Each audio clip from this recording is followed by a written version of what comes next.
Okay. First of all, we are very, very honored that you could make it in this snowy day, or you could make it at all. Really, I'm honored and touched, and we thank the Dutch culture and specifically the Consulate of the Netherlands in New York for supporting the festival.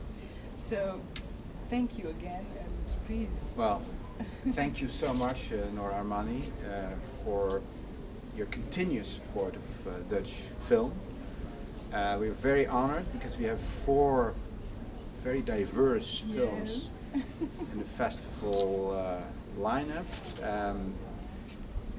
We're very grateful for the attention that these films, these meaningful films deserve. I'm very happy that you're mentioning and specifically underlining meaningful, because a lot of times there are so many beautiful films that talk about such important issues that go completely unnoticed in the commercial festival circuit. Absolutely. Like, for example, the opening movie that we are going to see in a little while, it's The Chocolate Case, which is about chocolate that is made free of child labor or child slavery. And we are so happy to have the opportunity to present that and also offer the audience a taste of Tony's Chocolonely, which is the chocolate that came as a result. Then we have another feature film, which is The Toxic Waste, The Toxic Circle. It's about industrial toxic waste and where it's dumped in Europe. And it's the story of a lot of European countries and also the United States, as you know. And the other feature film is coming all the way from Bhutan. It's a Dutch production called Prophecy, about spiritualism and the human quest. And it's a Dutch production shot in Bhutan. And the 4th one is a short about the war in Syria. And that's also a Dutch production. So there's quite a lot of activity in Dutch cinema. Yes, and it's so important in this day and age of blockbusters and crowd pleasers that you have this platform for socially relevant films in this festival. It's so important for let's say an engaged audience to be inspired to do the good, and for filmmakers to be able to show the stories that the world needs to see. Actually, I must say that my engagement with Holland and the Dutch cinema and Dutch culture goes back to 1993 or 95, actually, to be honest, because that's when I went to the Rotterdam Film Festival for the first time. And the Rotterdam Film Festival and of course the Amsterdam Film Festival documentary film, ITVA, are very much socially relevant. So in Europe and specifically in the Netherlands, when we say socially relevant films, all the films pretty much are socially relevant. It's here in America that the Hollywood influence does so that they are a little bit lost in the shuffle. So we are happy to be able to become that platform. Okay. Well, we're very happy to be able to be part of it, and I'm looking forward to see the movie, The Chocolate Case, which actually is very interesting development. There's a couple of people who set up a business now, which is very sharp on ethics and focuses on human rights and sustainability because of this movie. So that's good. Yeah. That's the idea, because cinema is a very powerful medium, and there are two platforms. Like in politics, you can lobby, you can say things, and with cinema, you can actually raise awareness for issues. And then if we're able to make a change because of that, then wow, that's fantastic. Okay, Nora. Thank you so much. Thanks for being here. Okay, you're welcome. Thank you. I have a quick question for What you. is the prospects of continuing Dutch cinema, which was traditionally known as being very experimental at a certain stage, to continue on this liberal and progressive approach if Mr. Geert Wilders will win tomorrow the Dutch elections? How would that impact the cultural establishment in Holland? Well, I think it won't have an impact on let's say our drive to make these socially relevant movies. Geert Wilders' party may win seats. You can't say that he will win the elections because he, you know, in the sense that he won't be able to form a government, but that's apart from it. I think even if he gets more seats, then this will maybe even be an incentive for the, let's say, for the whole scene to make socially relevant movies, to be more active instead of, you know, leaving initiatives to other movements within the country. So it won't have an impact. It's good. It's good to know. Yeah. So what is the cultural background of the Dutch people? I mean, the Dutch found New York. Now we are in New York. What is the cultural background of the Dutch to promote this kind of things? The actual Dutch background, the background of the actual Dutch living in New York, it might be very diverse. Of course, we have a shared history, cultural history with New York. We started this place with New Amsterdam.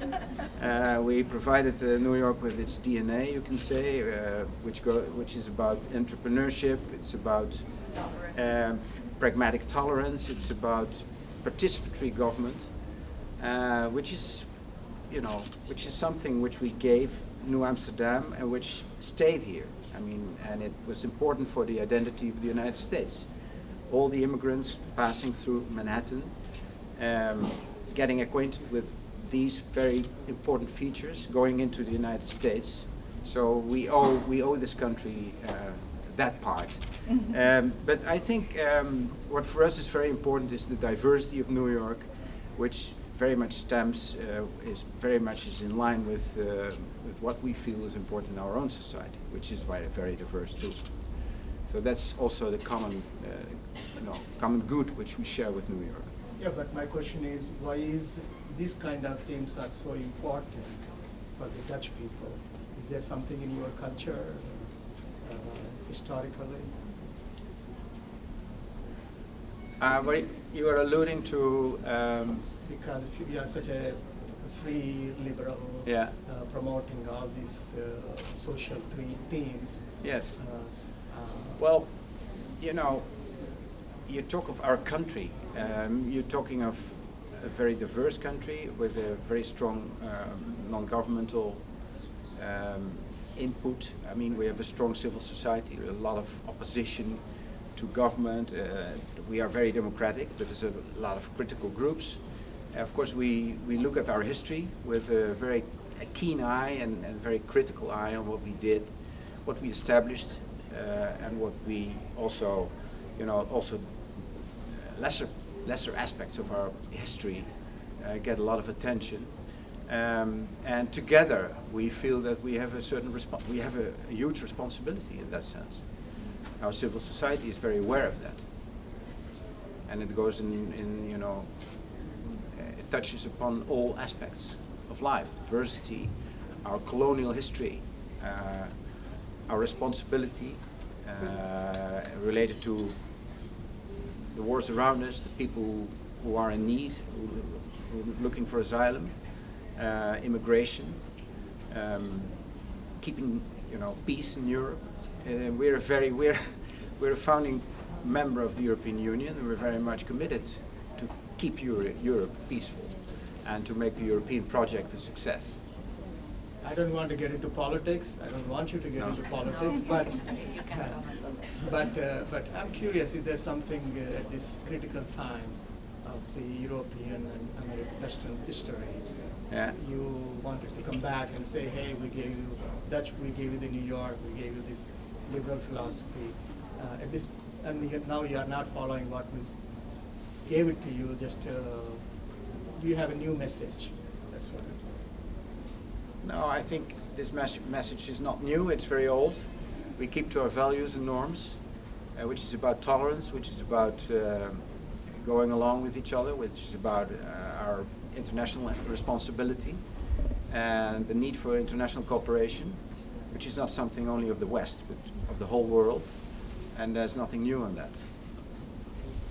Thank you. Thank you, Thank you. Vera, and we have also other filmmakers, Yeah. so thank you very Yes, much. thank Okay, you so okay. much. Nora. All the best. Vera, if you want to add something about the The entire selection, the lineup Yeah. of Dutch films here at SR. Yes, sure. Second time we're collaborating with the festival. Last year was there were 2 films selected, and it was the first time we met with Nora, and because of the vibe of the festival and the passion for the filmmakers, and also for up and coming talent, emerging talent, established talent, TV productions, and all these productions that don't necessarily always get to be seen in the bigger theaters. I really, from the perspective of our mission to promote and support Dutch culture abroad, we thought that this was something very valuable, and we wanted to continue our partnership. So Nora and I kept talking to each other throughout the year, and then we were able to continue this, and she was happy to find out that there were plenty of Dutch submissions, and that in the end 4 of them were of the final selection were Dutch. So I had nothing to do with that, but it's except for the fact that Tony Chocolonely, I did know about the existence of their film, and I did suggest that they would submit it because they are expanding in the US, and their corporate responsibility and business ethics are something that they try to promote further. They're on the West Coast, they try to come to the East Coast. So they asked me what kind of festivals would be great, and I immediately thought of the socially relevant festival. So that's how that participation came about, but it was officially submitted. So We got lucky with the chocolate. yes, that was a bonus. Yes. Okay, thank you.